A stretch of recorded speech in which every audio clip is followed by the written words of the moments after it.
Okay, we've got the brilliant Ryan Stark, and he has published 7 novels, which is incredible, and they're all here today. And what we're going to do is Ryan's going to chat to you about his writing career and about his background, and then we're going to have a little interview bit, and you can chip in at any time. We've plenty of time for questions. Yeah. Over to Ryan. Thank you so much. Thank you. Oh, I do like that. 2 things. Thank you for bringing the sunshine with you. And this don't work, which is the thing for advancing these slides. For whatever reason, it decides today, of all days, it's not going to work. So if you can open the window, we'll see if we can get it out. Yeah, so as Martin says, I've written 7. I'm on number 8 at the moment. Number 8 is 1, 2, 3, 4, the next Daley and Whetstone book. I'm about halfway through it. I've got the plot. I know what's going on. I've got all that fiddly bit that occupies episodes 4 and 5 of a 6 episode drama on the TV. The messy bit in the middle. I've got to do that. And I should get that out hopefully by June-ish of this year. That's a stretch target. We're also doing an anthology with the library. I'm a member of the Redditch Library Writers Group, and we write short stories. So I've got an anthology coming out through the Redditch Library. I believe that will be at cost. That'll be basically free. And then I'm writing an anthology myself of all the short stories I've done. So that should come out later this year. And then in September, if we're lucky, we'll have a holiday. We're going to be like that, are we? There you go. So what I thought I'd do, because what I usually do here is I usually talk about the books, and I like masking myself as Ryan Stark and hiding behind the book sometimes. I think I'll talk about me, and I'll talk about writing and me. Why writing?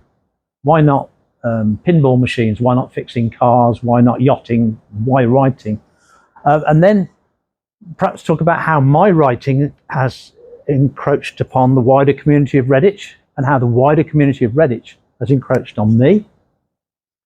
And finally, we'll go into more specifics about what's next. What am I trying to do with this? It's no secret of my age now, so I'm thinking, where do I go from here? Okay, so let's talk about me. Thank you. I was born in Headless Cross in Redditch, in a house, not in the hospital, in MCM LIX. For all of those you do Roman numerals, yeah? So 1959, which means 50s, 60s, 70s, 80s, 90s, 100s, 110s, 120s, yet I'm in my 60s. So I've done 8 decades, but I'm in my 60s. I've never figured out how that works. That second picture from the left is my dad. We all went down, I think it was Westwood Ho. And he arrived, and there was this sign on the trailer park or caravan park gates that said, we're doing a fancy dress party. So my dad, being my dad, got his 3 lads in. There's me on the left, Jeff, my older brother, on the right, and little Weed is Ray. That must have been 1964, because Ray is now in his 60s. And yeah, we won a prize as the Flower Pot Men.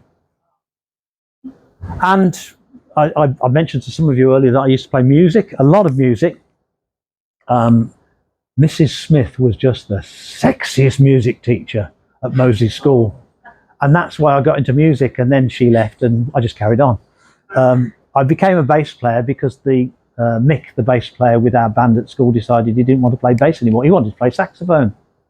So I suddenly became de facto bass player. I stayed bass player until around about 2020, when my wrist didn't function properly and I couldn't do it anymore. I love my music, it's great. And of course, after my working life, there came the writing. We'll go through when this all happened, but that was the original cover of Killing by the Book. Because I was doing it all myself, I had absolutely no idea what the heck I was doing. The cover doesn't work. And if you've been to one of my other talks, I explained why that cover didn't work. But broadly speaking, that's Coventry Cathedral, bombed during the war. Me and my daughter went and took some pictures of it, thought we could make a cover out of this. But everyone thought Killing by the Book meant the Bible. Nobody bought the book. So we changed it. One of the beauties of self-publishing is you can change it. Yeah, I own the rights, I own the distribution, I own the publishing company, I do everything. So if I don't want it to appear like that, I change it. So the book you see on that first page, the one with the railway tracks, I took a few pictures, made it all moody and nice, and changed it. And it worked. It worked big time. So that's about me. Basically, born in Redditch all those years ago. You see my wife at the back. She tries to hide, but I've outed her, unfortunately. 1987, long time ago. So it's going to cost me something made out of ruby next year. And yeah, so she's been there behind me, supporting me, shouting at me, telling me off, telling me to calm down, telling me to get a move on for 40 odd years. And yeah, another 40 if we're lucky, if we're very lucky.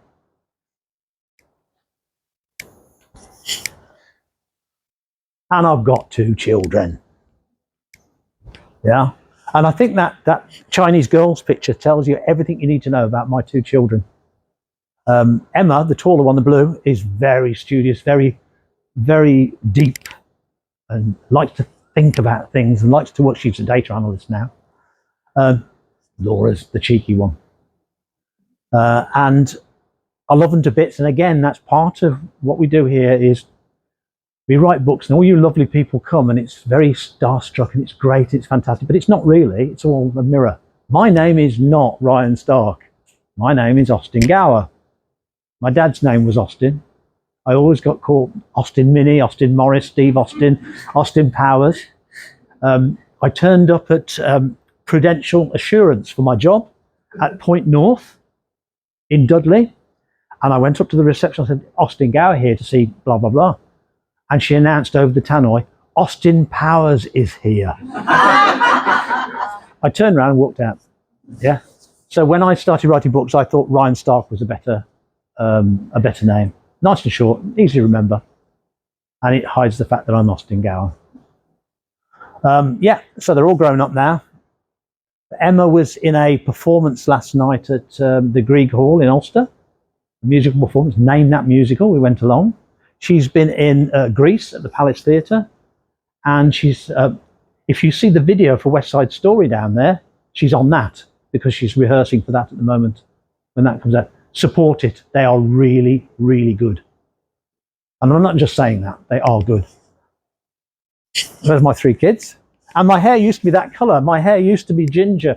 It took me ages to dye this white in. Yeah. And there's Amelia. She's my oldest grandkid. Again, keeping you grounded. She's my partner in crime. We do stuff together. We saw dinosaurs together. We go out into the woods together and collect stuff.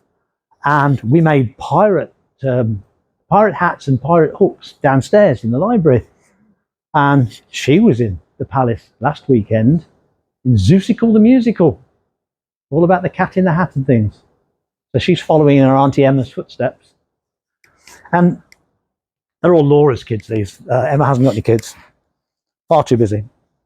And there's Matilda, the youngest one. So Matilda is the serious one of the lot. Doesn't look like it. She's always smiling. But if you say, no, Matilda, she stands in the middle of the floor, folds her arms and looks down until you change your mind. Oh. I think most of the mothers and fathers in here can recognise that stance. But she got straight into books. She found her own book nook. After I tidied the bookshelf up, she just cleared everything out, sat in there, picking the books up and reading them. And if ever the house goes quiet, if ever Laura's house goes quiet, we can't find Matilda, we just go up into one of the 3 kids' bedrooms and she'll be in there reading a book. Yeah. She's not 2 yet. And she's going along the lines. But I don't know what she's saying. She's obviously heard them read so many times. And, well, the middle one is Arthur. I had 2 daughters. I had 2 granddaughters. That was a shock. Because he's a boy. And he's absolutely a boy.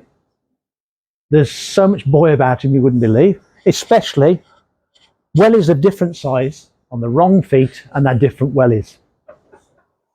He was trying to make Spider-Man break. Yeah. And he'd found something and we had to tell him, don't pick up the duck poo. Yeah. That's Arthur, everything you say. And they're great. We have some time with them. We can run around. They all live in Redditch, so we get to see them, which I know is not always the case. But they're good. They're good. Excuse me running backwards and forwards, but I want that thing to go out the window. So, what did I do all my life? Well, for a bit of it, I was a kid and didn't do a lot.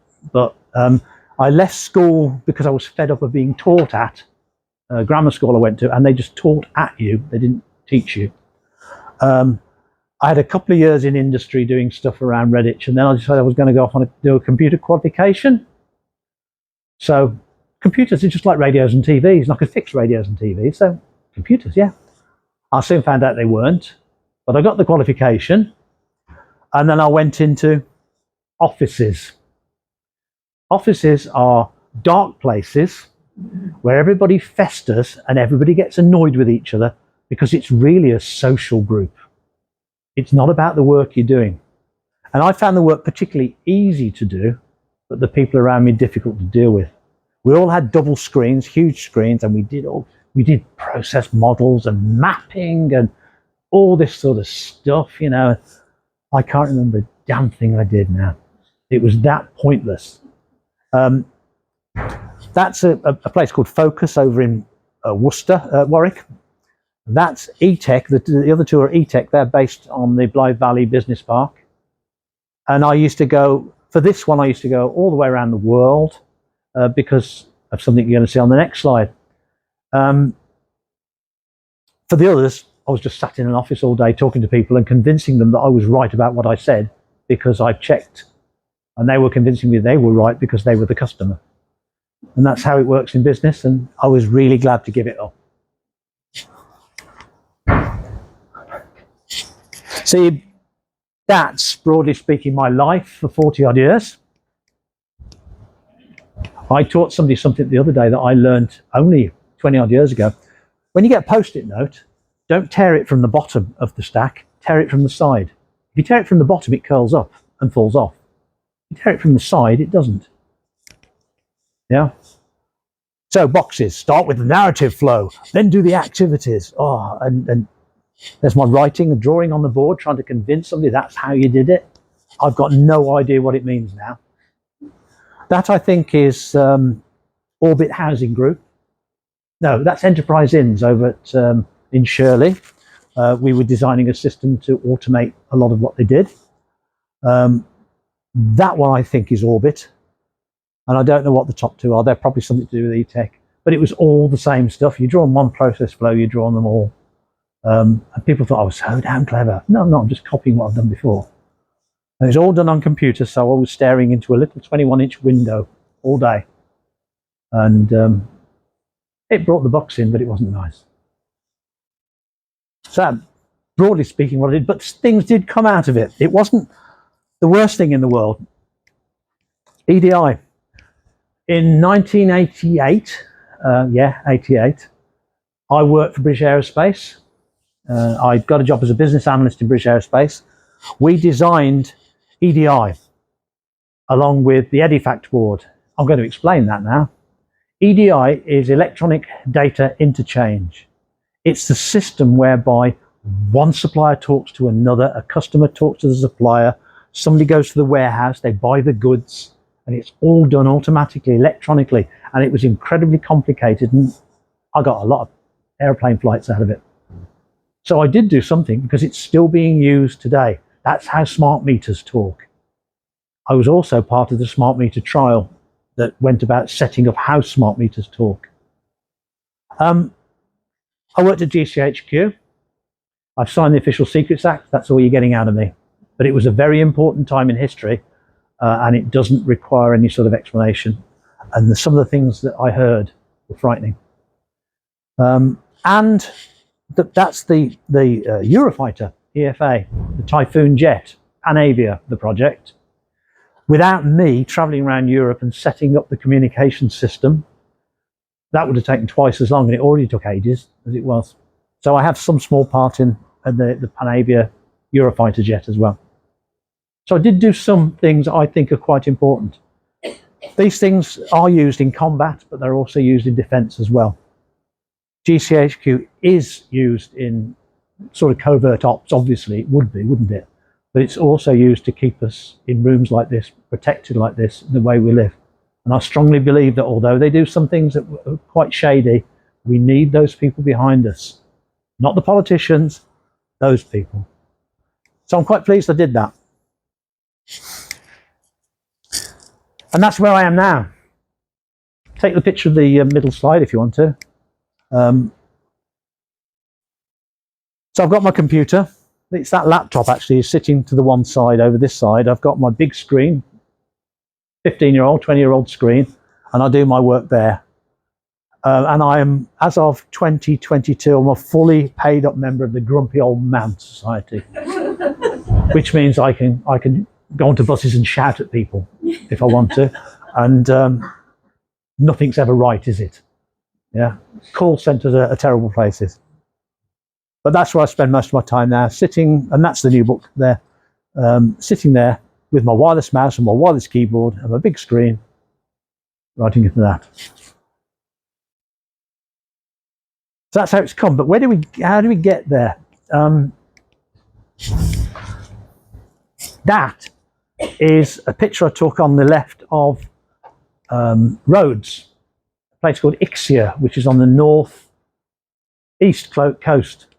And I was standing there, we'd had a meal, and I took the picture on my camera. A camera is what phones used to be before they were phones. And I believe it was actually film that was in that. Film is what we had before we had chips. Yeah. And I took the picture, and the waiter came, "Are you all right, mate?" And I said, "Yeah. Always lovely and sunny here, isn't it? It's always lovely and hot." And he just said to me, he said, "Yeah, but you have rain." And I've never really looked at it like that. This place rarely gets rain in Rhodes. It's sheltered by Turkey. It's got warm weather all the time. And it was on that beach that I went swimming with the kids. And I must have had a mosquito bite or something on my ankle. And I got meningitis from it, which is something very big in the news at the moment. I didn't know at the time, so I got on the plane to come home. I felt unwell. Got on the plane to come home. We got home, went back to work the next day, and it was a Monday, and I was in a meeting with a couple of people, Ampy and Landis and Gear, who you won't know, but if you open your meter boxes, they've got the meters in there. And we were designing smart meter systems. And I was sitting there and looking across the table, my head was killing me. And the bloke I'd spoken to many times was going, at me, and I don't know what he's saying. And I said to him, "I'll get back to you in the morning." He said, "Pardon?" And I just kept saying, "I'll get back to you in the morning." And I had a lift home in the car because we car shared. And Dave, the driver, said, "You don't look very well. You look grey." And I said, "I don't feel well." He said, "Do you realise you're holding your head on?" And I was sitting like that in the car, holding my head on. So next morning, I've been thrown up all night, go to the doctors. The doctor gives me a big green pill that kills everything. It's a nuclear bomb. It didn't work. So the afternoon, Val took me up to the hospital and they put me in the children's ward. If anybody knows a little children's cubicle at Redditch, it's got Humpty Dumpty and Bo Peep. They didn't want to be there. And the doctor came up a few minutes later. "How are you doing, Mr. Gower?" I don't know what I said. And I barely understood what he said. And he said, "I'm going to speak slowly." He says, "If it's meningitis A, it's probably too late for you. If it's meningitis B, you have a 50% chance of living." So that was quite an eye-opener for me. Having done all that, you've seen what I did for a living. Every day, drive up there, do that stuff, come back. And I thought to myself, I've got to do more with this. I've been dabbling with writing since 1992. And I thought, I've got to do more with this. And so at that point, which would have been 2008, 2009, I set about using my business skills to figure out what a book looked like, what people wanted from a book, Why would they read it? It's just words. How do you format those words to make it something that people could read? And I thought, well, why not? I'm dead. And I didn't die. I was physically better in about a week, and I was absolutely mentally shattered for about 3 months. I was all over the place. I was angry, frustrated. Everything was wrong. Couldn't do anything for about 3 months after that. And it taught me that if I'm going to do it, I've got to do it. And that was the main driver for me.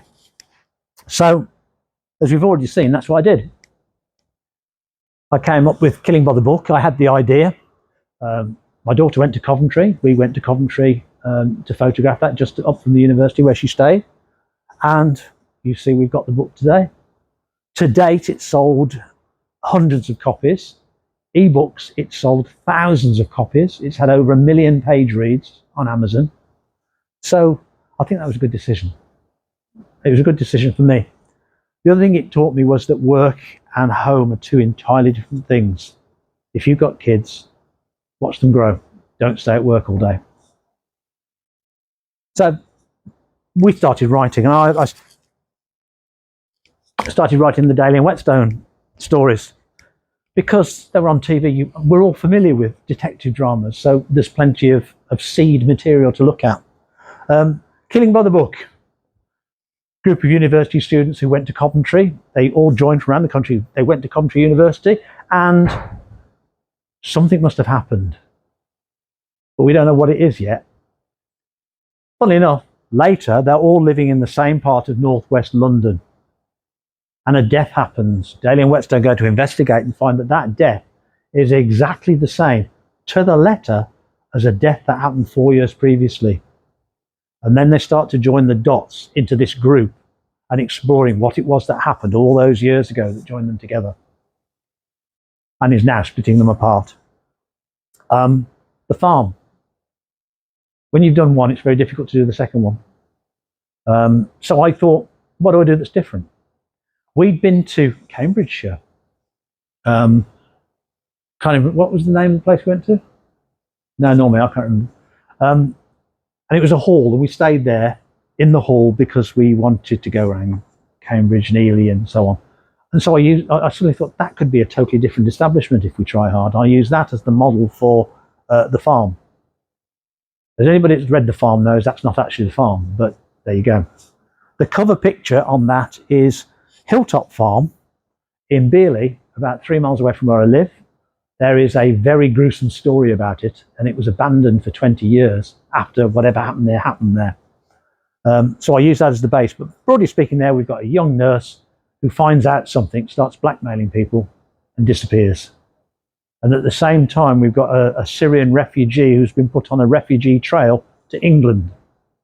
And they both collide in the middle. The third one, again, I've done 2 books. What do I do for the third one? So I did something different again. I introduced the idea that obviously there are drugs rings everywhere. We know this. That the Wembley drugs ring was being taken over. Slowly but surely, people were being moved out of the way. When the police get involved, they're moved out of the way as well. And so who is this guy who's taken over? Who is Erdin Azeri? Where's he come from? What's his background? And of course, Paisley John McCaig, who's got the rights to that area, he's pretty fed up of it, so he starts a gang war. And Daley and Whetstone get involved in the gang war, and they have to try and sort this out without any more people dying. I like that book. It's gruesome and violent.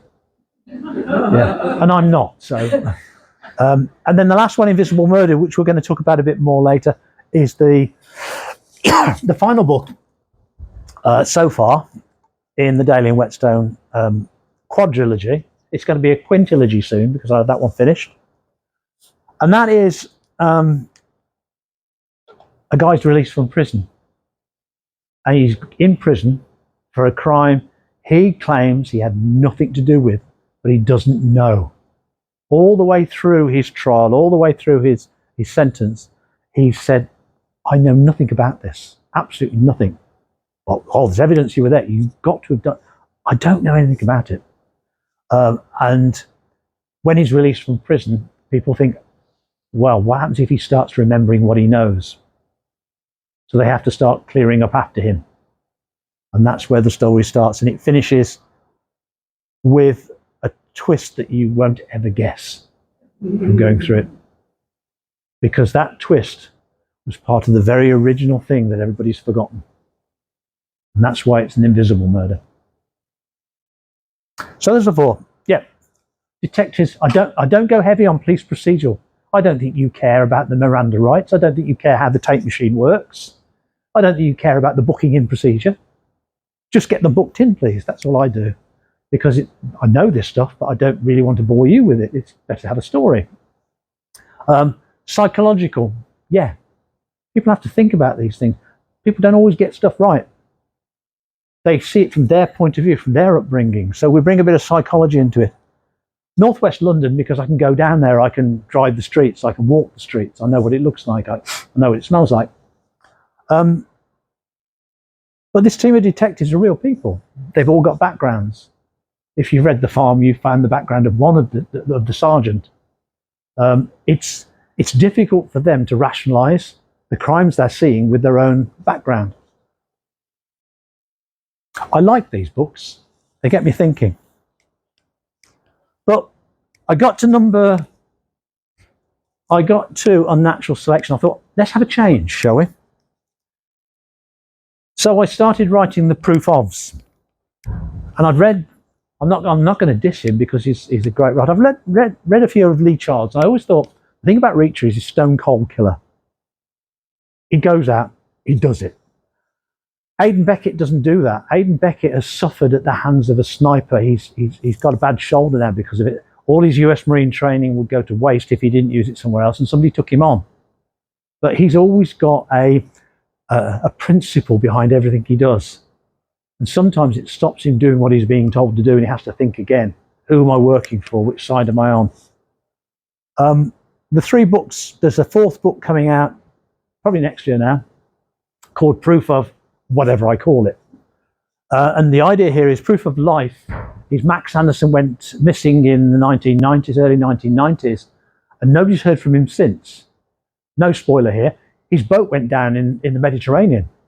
They never found the boat. Him and his wife just disappeared. All of a sudden, they're talking about him again.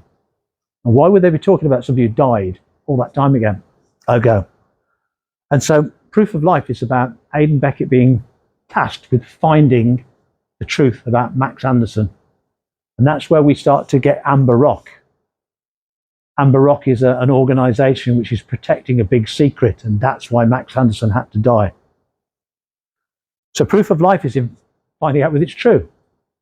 Is Amber Rock real? What's happened to Max Anderson? Where do we go from here? And that's a trip across Europe that we did. We didn't go to Sardinia, but we did the rest of it.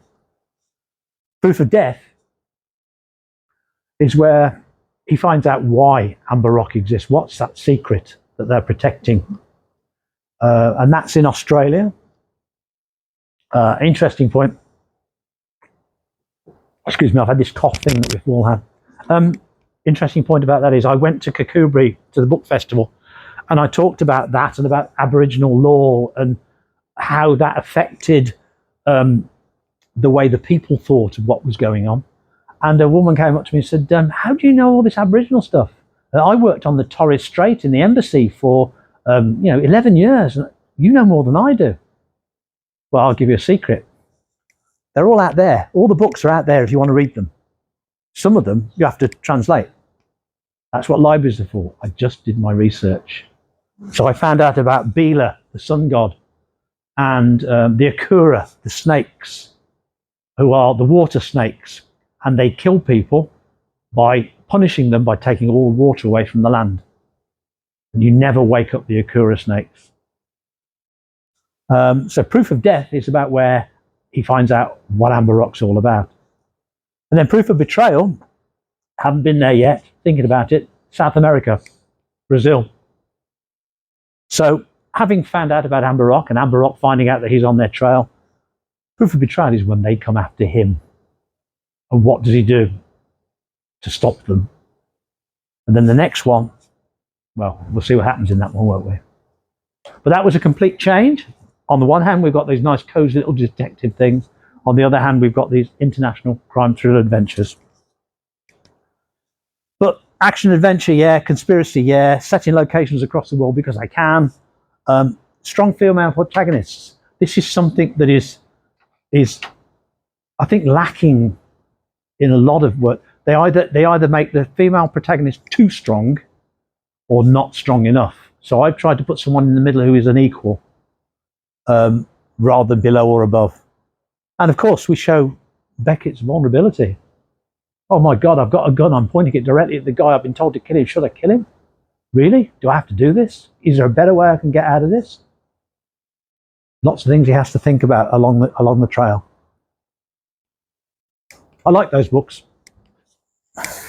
And Proof of Life and Proof of Death are currently on a cruise ship in the Mediterranean, in the Caribbean at the moment, being read by somebody.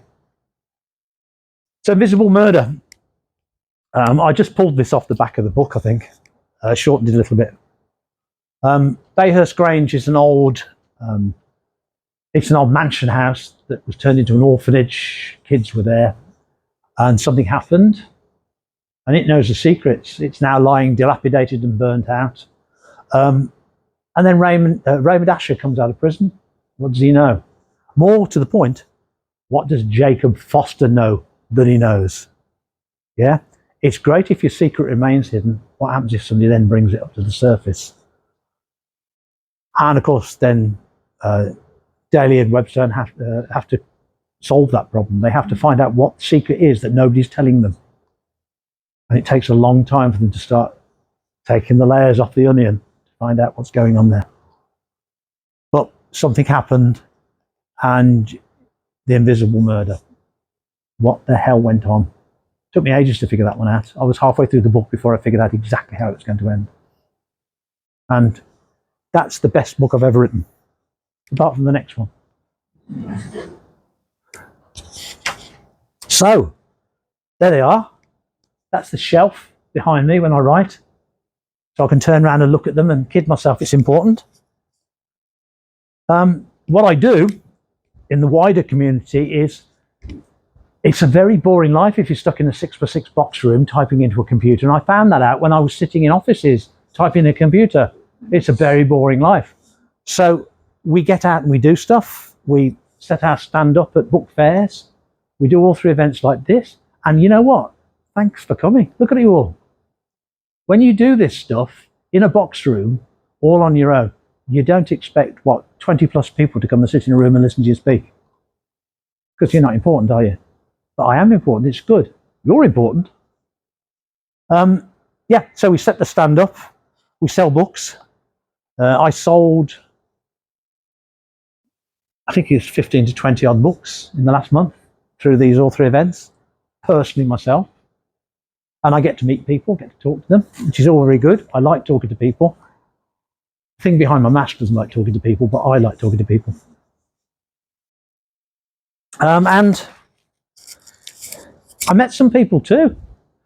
There's a whole load of reprobates there on the left. If you ever see any one of those in a dark alley, go the other way. That's just a small selection of the Redditch Writers Group with our anthology, the first anthology that we've done. If you can pick it up, there's some good stories in there. But we meet twice a month. We have a jolly old time. We try and steal the tea off the knitting circle. And every month we come up with a 2,000-word submission based on a theme. Now the theme this month was conversation. So 2,000 words without saying who's talking, in conversation, dialogue all the way through. And you've got to put into the dialogue something that tells you who's speaking at any one time. Yeah, go figure. Yeah. And I met the mayor. I met the mayor of Birmingham, Lord Mayor of Birmingham. He's a nice guy. And that's Halesowen, Roberto's Bar in Halesowen. There's a reading session there. We go and we read our work. We read poetry or we read books. I don't do a lot of poetry. I'm no good at that. I haven't got the time and I can't make it rhyme. So we go there, we have 15 minutes and we read something. And it's great. I'm getting out there, I'm meeting people. Lord Mayor's been very useful. We shook my hand anyway. So I've also done author talks and sat on panels. Me. Yeah. How did that happen? I don't know. But we had a day at the Hive, and I sat on a panel there, and all these people asking silly questions and me giving silly answers. It was a good day. We did something in a coup. This is like a major coup. This is like taking over a full country, this is. Self-published authors in the Central Library in Birmingham. That's never heard of. But we managed to blag a spot, and we had a crime thriller event, and we had, a lot of people that turned up. Because our books are as good as everybody else's. The fact that we publish them ourselves doesn't stop them being good. It does stop big publishing houses making a fortune out of them. And I was at the Cave, which didn't really work out, but I was there nevertheless. So none of you came. Thank you very much for that. It was down where the old farm foods used to be by the bus station. And I was there talking to a webcam and a few people in the audience. Again, get my name out there. So millions of people know me through the world now. Nobody knows I'm Austin, which is good. And another thing it did for me, it taught me a few skills along the way. It taught me about distributing books. So my books are in the library. They're now in Coventry Library, Coventry Central Library. I went there the other day, so I left them some books. And people are borrowing them. And if you borrow a book, the author gets some money from it. Only a tiny, tiny, tiny bit, only a few pennies, but it all mounts up. And the PLR organisation gave me a cheque. And it was not a very big cheque, but it was a cheque nevertheless. I also am a member of something called the ACLS, which is, don't quote me, Authors Content and Licensing System or something. And what they do is if anybody uses your work anywhere, a picture of your cover or any of the inside, if they do quotes from it, they pay you a bit of money. And I got a bigger check from them this year. So it's worth it in a financial sense. Nobody's ever going to make a fortune out of this. I'm not living off this, I'm living off my pension. But you do get a bit coming back, and the more money you get through these things, the more recognition you see. People are seeing your books. I think this is the last real skill no, there you go. Oh, there's the ones. That's the picture that I got from the Caribbean the other day. And that guy, I know he's going on holiday, but he bought a copy of my book. These are the old covers that were sitting in Scripthaven in Worcester. Like I say, you can change the covers if you want to. I made all mine match. And the other thing that it taught me was big fish, little fish, and cardboard box. And that's a skill you have to learn, especially if you've got 3 grandchildren. So, what next? Daley and Whetstone 5.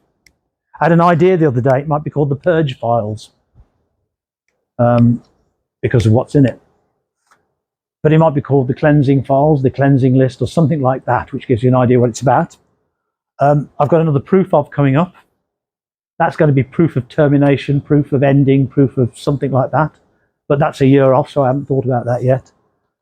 And I have my own personal anthology of short stories that I'm going to release before I go on holiday later this year. Because we've been doing lots and lots of writing. It's all sitting there on that computer. Why shouldn't it be somewhere else? So those are my 3 projects there. I like the idea of having 10 books on my bookshelf. That's what I really want. That's my goal. Sorry, let's go back a bit.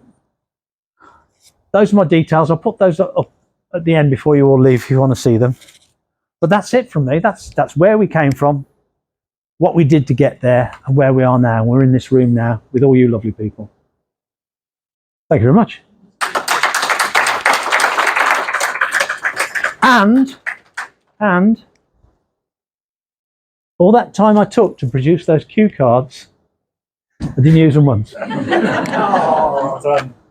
Right, I've got some questions for you as well. Where were you on the night of the 13th? Yeah. Did you know your car isn't taxed, sir? I once went down to Forest Row in East Sussex or wherever it is, and we went out to Brighton. Me and a guy that I was working with at the time. We drove all the way down to Brighton, and just as he was entering Brighton, big SUV, all the stripes, the lights came on, pulled in front of me. And said, "Nice Lexus, sir." Yeah, it is. I like this car. Do you realise it's got no tax, insurance, or MOT? It bloody has, you know. So he gets his phone up. The policeman gets his phone and shows him and says, "No, it's all run out now." So yeah, it really did happen, and he apparently just forgot. Yeah, go figure. I don't know. Right, I wanted to ask you about your inspiration. I stumped TM Logan with it last week, and I'm very proud of myself. Who's on your Mount Rushmore of thriller and crime authors? You get 4 spots. 4 spots. Agatha Christie. Agatha Christie writes very simply, but what's behind it matters. And it's a well-known fact that what Agatha Christie does is she writes most of the book where everybody could have done it. And then at the end, she more or less tosses a coin and says who should do it. And then all the rest have alibis or whatever to do it. She's top of the list because of the longevity of how she's done this over 30 or 40, 50 years. She was writing thrillers. Peter James is another one that's at the top of my list. He's different. Peter James is different. The crimes are very similar to the Daley and Whetstone type crimes, but he takes a much more social view of the world. And I don't like the TV series. The books are much, much better than the TV series. What was the TV series? Grace. Grace, yeah. That's it, with John Sim. With John Sim. That's not how I pictured Roy Grace to be when I read the books. I read him. I pictured him to be shorter, stouter, slightly more balding than John Sim.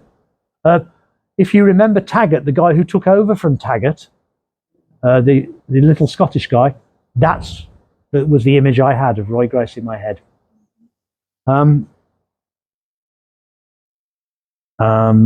Who else would we have? Yeah, 2 more. Mark. I forgot his name now. What's his name? Edwards? No. Mark Edwards is a fan of mine, yeah. He loves my books. Billingham. Mark Billingham. I've met Mark Billingham a few times. We live in the same area of Birmingham here and there, so we came into contact. And a guy called Richard Callahan, who I killed in Proof of Death, he knows Mark Billingham fairly well. But I like Mark Billingham because, again, he's focusing on people's individual psychology when he writes his book. And he can spend one book he did actually spend an awful lot of time about one police sergeant's trip to work on the bus and what he was thinking about the people around him and what that made him. And was it true that if you think it, you are it? And it's deep stuff, but it's stuff that we do every day. I like 1, 2, 3. Yeah, 1 more. Oh, God. I'm going to say Lee Child, because Lee Child was a huge inspiration for the Aidan Beckett stories. I think I've probably on my 6th or 7th Lee Child book when I thought we could do something with this character. He doesn't need to be a nomad. He doesn't need to be somebody who just wanders around and falls into trouble, because that doesn't happen. He needs to be guided by somebody. So I said, what happens if the person who guides him is an organization, but we don't know who they're affiliated with? But they assure him he's doing the right thing, and he has to decide whether he's doing the right thing. So Lee Child, the whole Reacher character, turned me into Aidan Beckett, and I'm very grateful for that. And I'm going to tell him in a week or two's time. It's so interesting that Reacher inspired Beckett, because one of the things Lee Child talks about is how Reacher was inspired by Harry Bosch and characters like that. Yes. He was like, this is a list of everything Bosch has. He's got a family, he's got a community, like a police community, he's got a lovely house in the hills, he's got all these things. Let's strip all that away and make someone completely different. And then you've gone exactly the same, like, let's take someone like Reacher and make him completely different. It's fun to see that chain reaction. We've made it different in a very specific way. You're right. So you've got the antithesis going on. All of a sudden, this guy is the antithesis. I thought, well, yeah, but we don't want that to happen. So he had a family, but he learned that he was actually adopted, so they weren't his family. And he had a house. He's still got the house in Woodhaven in near in the north of Washington. And I've actually pictured the house. I haven't got the money to go there yet, but I know which house it is, so I can describe it. He's got a place in the Navy Yard in the south of Washington. So he's got all these things, but he's never there. So the point about Reacher is Reacher hasn't got this anymore. He's got nothing. The point about Aidan Beckett is he's got everything, but he can't enjoy it. Because I was in an office for 40 years. Nice. Yeah, and I saw that parallel. And that was the whole point of making Aidan Beckett the way he is. He's a real person. He's not just some beefcake. I was going to ask you about that because there are lots of authors who have very long, interesting careers before they become authors, like John Grisham. And Tim Weaver was a journalist, and you know, you can see how that affects their characters and how they've designed their characters. Yeah. Do you think your career in IT has affected the way you look at building mysteries and creating your characters? First thing I learned really from IT was I am so good with computers you wouldn't believe. I am seriously good with computers. Didn't get me anywhere, but I'm very, very good with the computers. When I ring a call center, I tell them what desks they're sitting at because I've got reverse IP and I can tell where they're sitting. And they always tell me I can't do that. You can do that. It's again, that's that organization I couldn't mention. I'm a whiz with Word, so I know how to set all this up. So that was all stuff that I can do. But what I also saw was a lot of the office politics, a lot of the way people work together or don't work together, because there's always somebody who thinks they're better than the rest. And there's always somebody who will say no to everything. And there's always somebody who will never make a decision if their life depends upon it. And I used to go into a meeting. So you're the meeting, right? And I'd come into my meeting and I'd plug my computer in like we did there. And I'd look around the room and say, who do I want to be my stooge today? You're my stooge today because you're standing tall in the middle. How do I get that person to say what I want to say? And I'd work the room.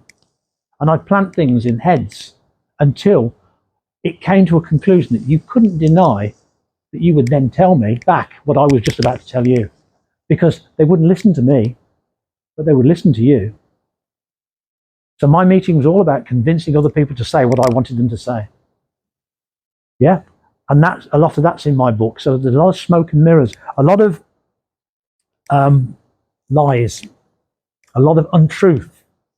There are facts, there's truth, there's belief, there's lies. Yeah, there's a level of everything. And I try and get that in if I can, because it matters. Never believe a word anybody says, because there's always one of those people in that office who's going to have an agenda about how they do or don't do what they do. And that's probably the biggest experiential thing I had for writing, was learning how those people in that office worked.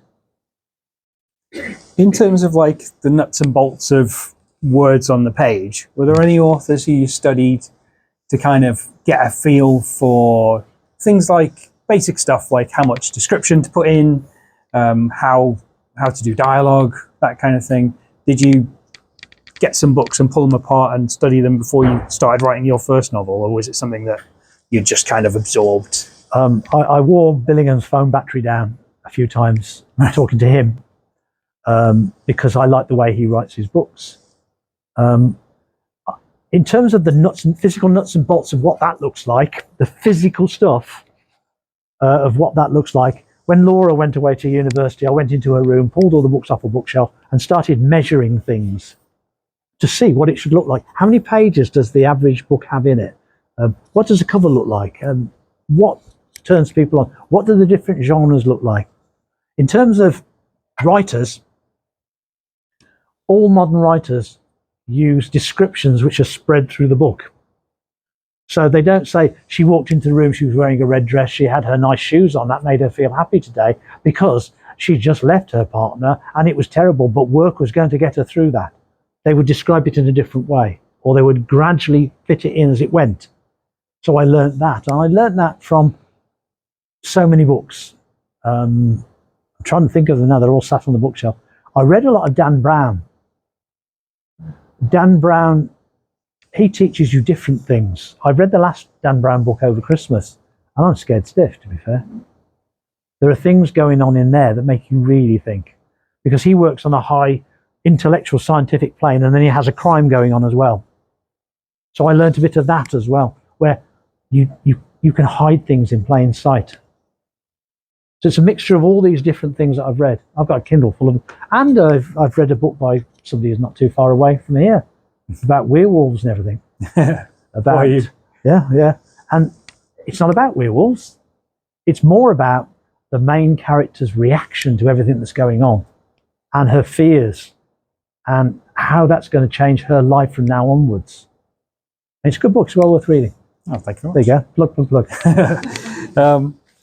So, in terms of like technology and IT and that kind of thing, how hard is it to, with the ridiculous pace of technology as it stands and as it continues, how hard is it to develop a convincing plot where like a killer can hide, for example, when there's CCTV everywhere. We live in an age of surveillance capitalism. It's then like everybody is completely seen at all times, pretty much. If you spent a week in Redditch, it's a small town centre, and you kept your eyes open, you could find many places where you won't be seen. You can work your way through Redditch without seeing a single camera. So it can be done. It is done. I watched, let's lower the tone of the whole place. I watched Most Haunted the one time, and Most Haunted is where somebody behind the camera throws a brick and they claim it's a ghost. And you actually saw a picture on the screen of a fireplace in infrared, and they're all in the other room muttering away. And suddenly a vase falls off the shelf. And if you look very carefully at that and you stop the frame, you can see the artifacts in the video that show where the finger that pushed the vase off was taken out. That's how you get away with things these days, and anyone can do it. I can do it on that. Final Cut Pro allows you to take portions of pictures and change them.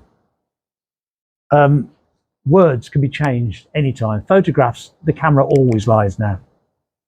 You can get away with these things, and you can plant ideas in people's heads. Like I've said, you can read the room and you can figure out how you're going to get them to do what you want them to do.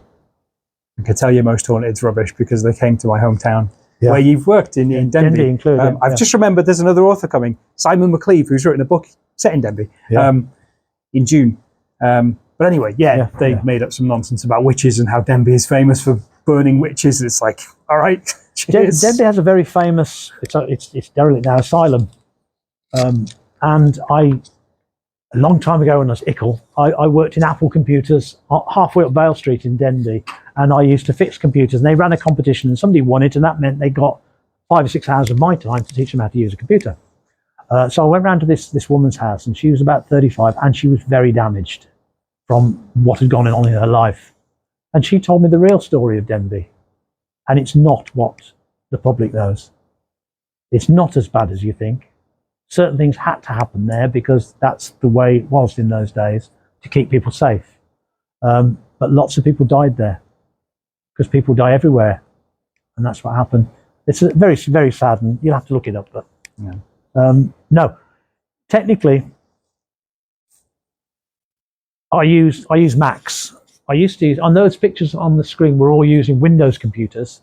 And Windows computers, for whatever reason, are very complicated. Everything in the background makes them difficult. Macs are really straightforward and easy. I've got a program that I can use to write the documents now. It's called Scrivener. It's not Word. Word puts lots of little characters all over everywhere, and you then have to get them out before you print your book. Otherwise, pages start on the next page and things are right. Oh, it's terrible. So I use something called Scrivener. And with my IT skills, over a month, I sat there and made it such that when I hit the compile button, it would compile the whole of the book for me. So I don't do that anymore. I just have to hit the compile button and it does it. I use, and I'm going to use a word that will make you all titter. GIMP is a graphical image manipulation program. It's free. It's just like Adobe Photoshop. Put it on your computer, and it's on that one, and you can make your covers. So that cover there is a sky that I actually saw and photographed on my phone, with ground somewhere else that I actually saw and photographed on my phone, a house which is somewhere else and I actually photographed it on my phone, and then I put it all together to make the cover. Did all the words and everything. You can do it all, and the cost to actually publish that is, give or take, free. You don't have to spend a lot of money on it. All those images there, with the exception of the burning car, I took the photograph and then used the computer to put them all together. I was going to ask, because you've been self-publishing since 2015, yeah, and obviously now we're in 2026, and self-publishing and technology moves at a crazy track anyway. Yeah. What's different about self-publishing now versus when you started in 2015? I think it's the speed of computers, the size of memory, that sort of thing. It's not. If you go back to the 19th century, motor cars are still basically the same. They've all got piston-driven engines, 4 wheels, seats and so on. Computers are very much like that. They haven't really changed. The biggest change in computers has been the tablet PC or the phone, which has then gone into a touch interface. But a computer itself just gets faster. And that's the only real change I've seen since then. But when I got my first Mac, it was 2006, 2007, because somebody brought one in at work and I thought, wow, that's fantastic. So still got it, white Mac, brilliant. They had an entirely different way of doing things in those days. And I started off using Word. So at that time, about 2011, 2012, people started coming out with software packages specifically aimed at writing books. And most of them are rubbish. I use one called Storyist, which is really good. And I produced my first book, Killing by the Book in Storyist.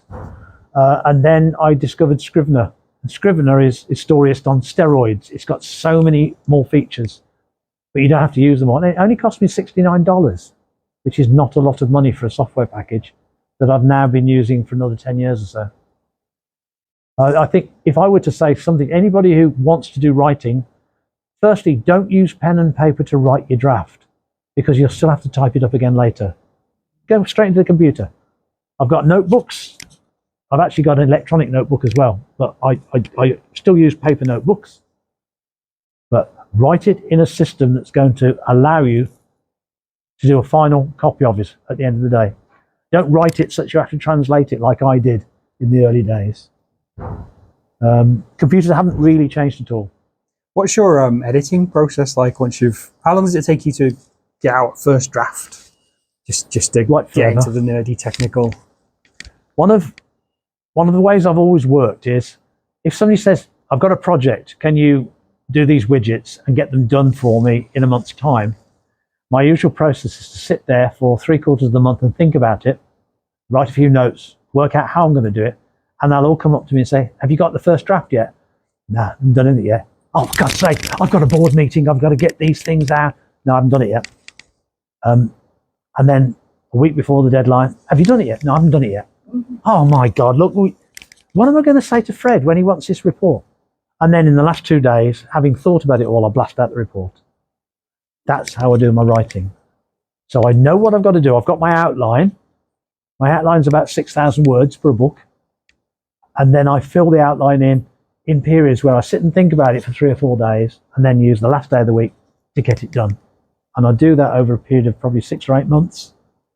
And then that leaves me 3 months, 4 months to get it through the editing process. My editing is, I get the computer to read it back to me. I use a program called Pro Writing Aid, which is very good at finding commas missing, spelling mistakes, grammar mistakes. Grammarly is another one, but that's always on the computer. So if I spell a word wrong, it instantly tells me and I correct it.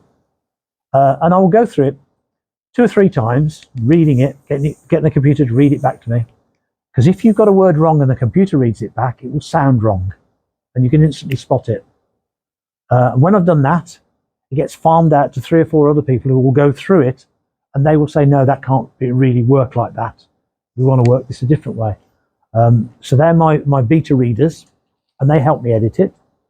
I put it to a friend of mine who does editing, and he will scan his eye over it and make sure it all works for me. And then I'll do a week or so of his corrections. And then, try as I might, I can't get the family to read them at all. My wife's read every book, but my family won't read them because it's not their genre. They're all into romantasy and science fiction and stuff like that. And unicorns and fairies, really? Seriously? Oh. Akatar's good though. Yeah. So it's a 3-month process that gets me to the point where I'm happy with it. How difficult is it to do the marketing end of stuff when it's like romantasy and fantasy and sci-fi and that sort of thing seem massive on TikTok? Crime, not so much, but maybe I'm just not in that bubble. But obviously in crime and general fiction, it's always been a bit of a thing, but recently in the last couple of years, the celebrity author has become a massive thing. How do you compete with that sort of, with people who have this massive leg up from already being known and that kind of thing? I talked to Richard Osman, name drop. Richard Osman's now on his 4th or 5th book, I don't know. And he said, you've got no chance unless you're famous. And he said, I mean that with all sincerity. He said, I don't write books. I write the synopsis.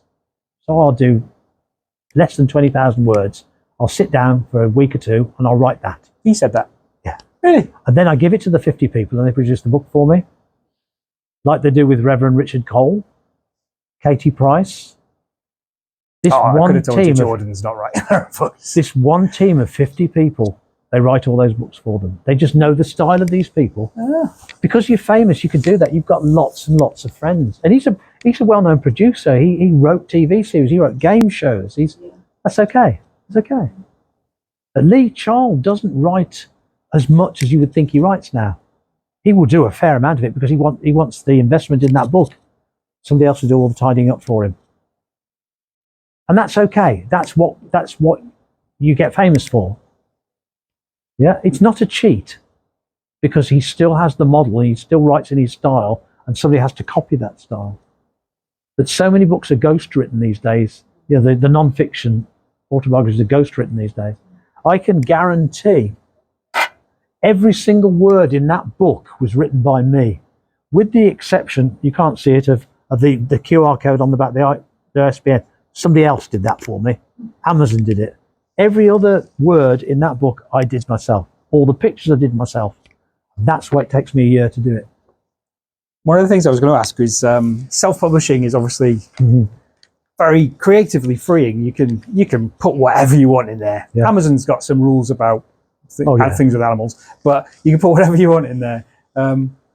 Have you ever sort of taken big risks with the sort of things you put in there on the sort of understanding that, well, a publishing house would ask me to smooth this out a bit, so that's the fun of self-publishing. Let's go a little mad. I don't care. I don't care. We've got 2 fairly young people in the front row here, teenagers. I'm sure they know a lot more than they'd have their parents know. You don't have to mollycoddle people.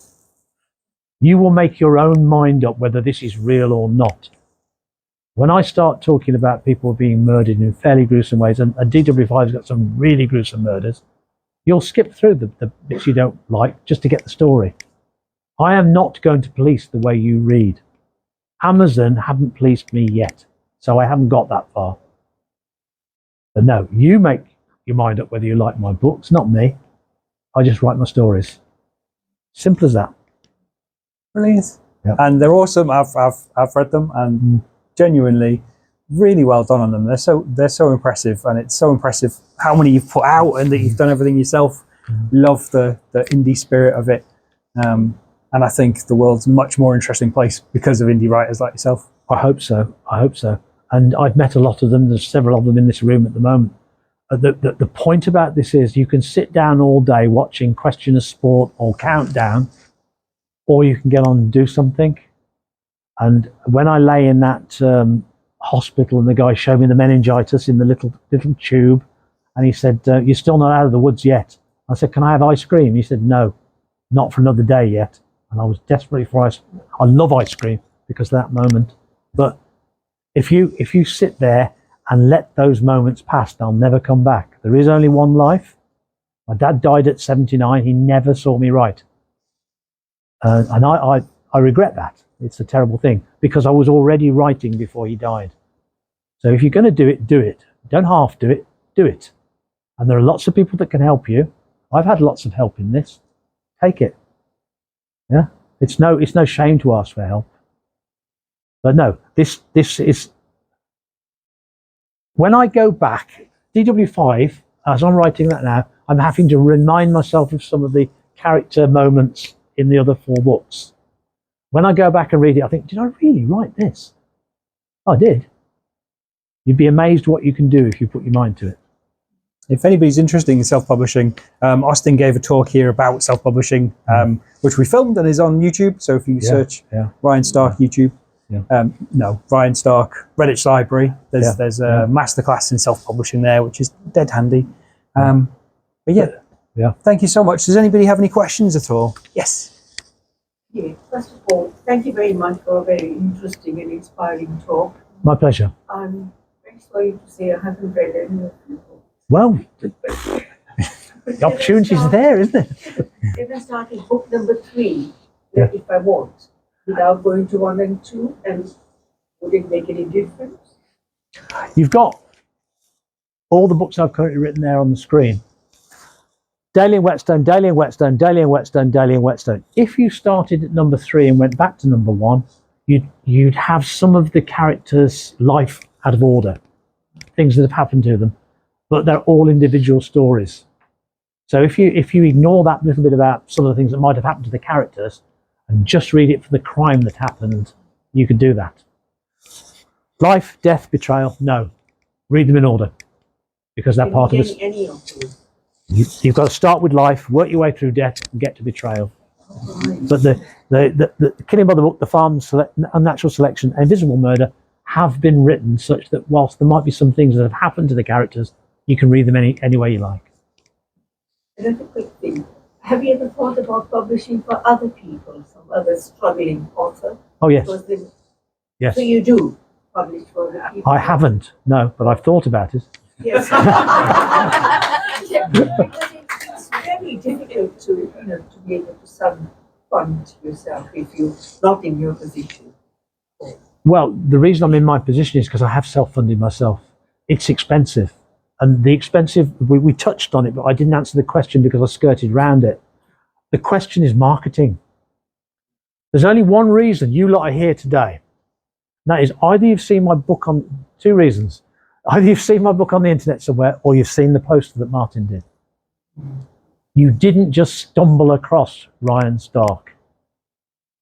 Yeah? I've had to put that into the public consciousness, and I'm still doing it all the time with everything I do. I've got Facebook pages, I've got Instagram, I attend events, and I've had people go on to, "Oh, you're Ryan Stark, are you?" Oh, yes, because that's my face, isn't it? So I'm known in quotes now, and you have to do that marketing and the commercial side of it. I sell my own books, but I also sell them through Amazon. So I have to set up all the metadata behind Amazon that allows people to find my books.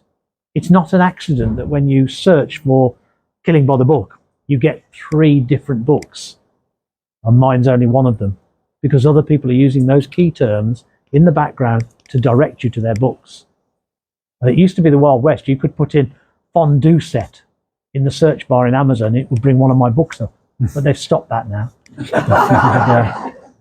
So it's really hard work. That's what costs. And no, I don't make a lot of money from it. I'm quite honest to the fact I'm not doing it for the money. I'd love to, but I can't. I can't justify that. All this stuff is just the technical stuff. We could do that. So you would need to know about the book and author and all that, because you can't just publish anything. Yeah, so my publishing company is basically me with a computer and a website. But going to somebody and saying, I represent Full Dean Press is better than going and say, I'm an independent author called Ryan Stark. you get more out of them. So 14 Press is a website, and I will say that, yeah, I've got 14 Press. I've published my books. They're all on the website. You could have yours on there too. There would be a cost because it's not free to do the editing and get it to the right sort of commercial literary level to be able to release to the public. And by God, have I seen some shocking books that people have put out.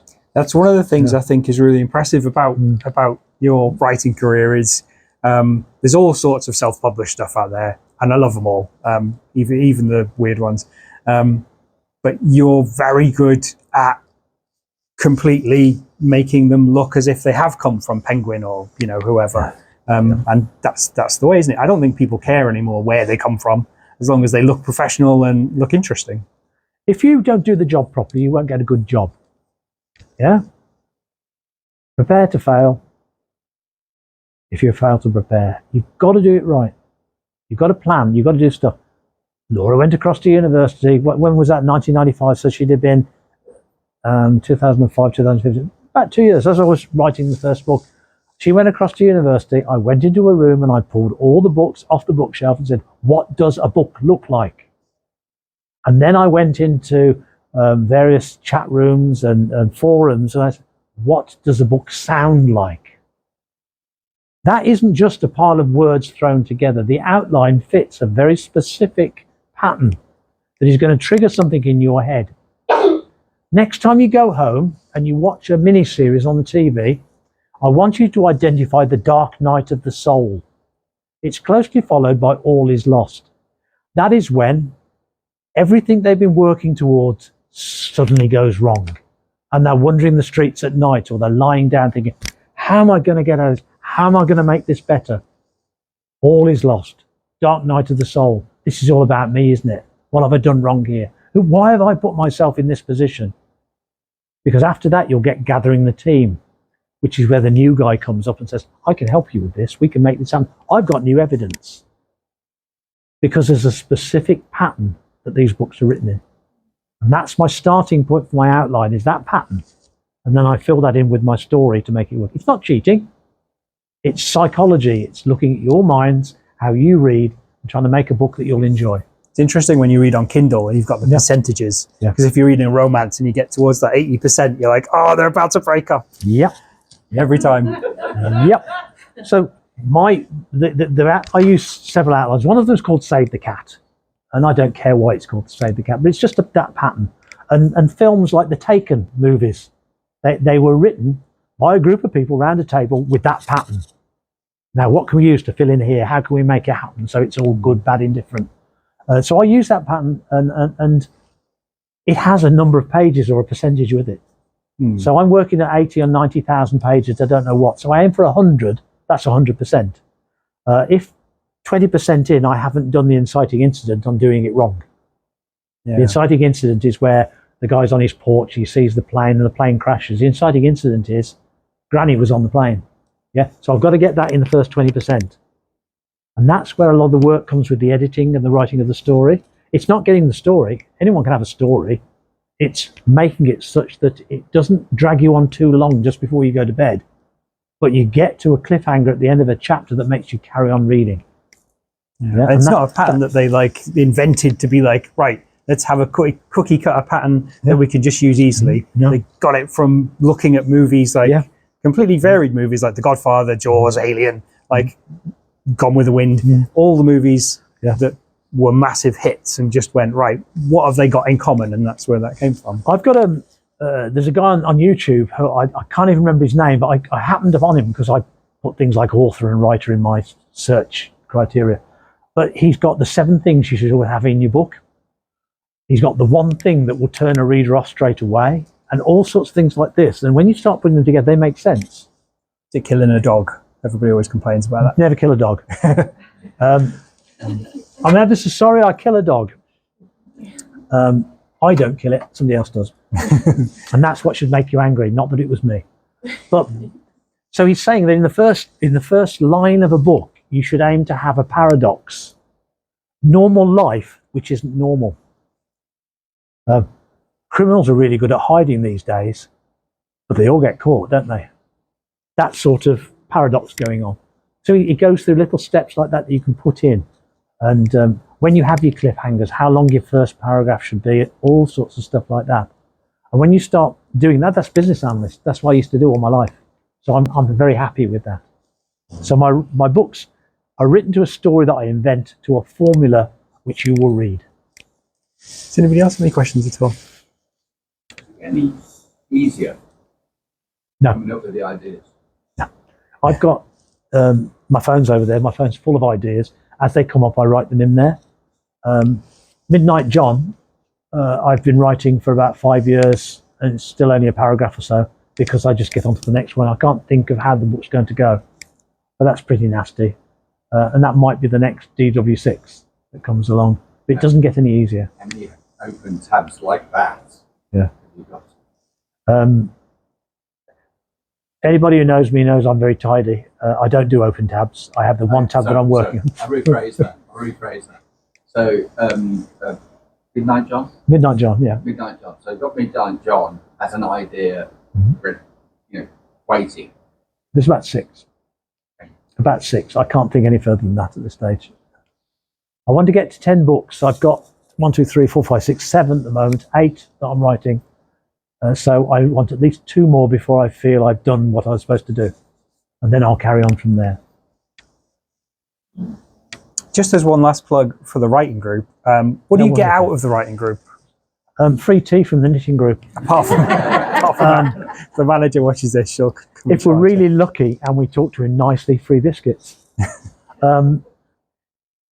I get a lot of satisfaction from it because, Ryan Stark, look at the books he's done, look how fantastic he is. But I realise that, no, we're all ordinary people, and every week every fortnight we have to come up with this new story idea. And we all have the same problems, we all write in the same way. The difference between me and some of those people is I'm there, they haven't got there yet. It's just a journey, just like you're setting off home. The only difference between 2 of you is you live at different places. It doesn't matter that you haven't done what I've done yet. And some of them are well on the way to doing it now. We can discuss techniques. We can discuss why a certain paragraph doesn't look quite right. We can improve stories. And then the next one comes out, and that's so much better than the last. Because people have thought about how they're doing it. We try to read our work if we can as well. And reading is an art. Physically picking something up and reading it. I'm doing it now. I'm putting expression into the way I'm speaking. And that matters. And writers have to be readers as well. They have to be able to read something out to other people. If anybody fancies it, the next one is on Tuesday. It's at 5 o'clock until 7, and it's downstairs. You do have to have your card done with the libraries unlocked thing, but we can do that for you. And yeah, it's twice a month, first and third Tuesday of the month, and they're a lovely bunch. Half of them are here at the back. So Challenge yourself. Come along. Write. Need a piece of paper and a pen. Yeah, sorry. Sorry, that's, do you structure your day, every day at 9 to 5, you are working, you're thinking, writing, or you just sort of, you've got your hard deadline, you just work through that. You see what I used to do? That was 7:15 in the morning, out the house, battle the traffic, park in the car park, go up, chat with the ladies while we make a cup of coffee, sit down, do my work, have a walk around the town at around about 12 o'clock, sit down, do my work, come out at 5:30. Latterly, I used to go in slightly earlier, another half an hour earlier, and I'd get because the traffic was light, I'd get a full hour in the meeting room to write my books. I used to go around the town on the lunchtime, you've got to walk, and then at tea time, instead of rushing home in the rush hour, another hour in the meeting room. They were free. So I used to get 2 hours worked on a day. Now, I'm retired, and it is a rule, and if I had a big table to thump, I'd thump it. I will not get up before 8 o'clock if I can help it. I'll walk downstairs and make tea and breakfast, but I won't get up because I used to do it all those years. But then, walk around the corner into my computer room. I'll spend all morning doing writing. Often we have a Zoom call in the afternoon with another writers group that I'm in, and we challenge ourselves for 2 hours. And we come back at 2 o'clock till 3 o'clock. What have you done? Tell us what you've done. How have you done it? Do you need any help with it? I'll do that in the afternoon. And then I've got all my marketing to do. So every other afternoon is a non-writing afternoon. And because I can, my weekends are usually Wednesday and Sunday. And Wednesday might change to Thursday because of the kids. But me and Arthur and Amelia and Matilda, we all go and have a great time. Amelia's at school now, so we don't see her much, and Arthur's at nursery, so we quite often get told off by Matilda now.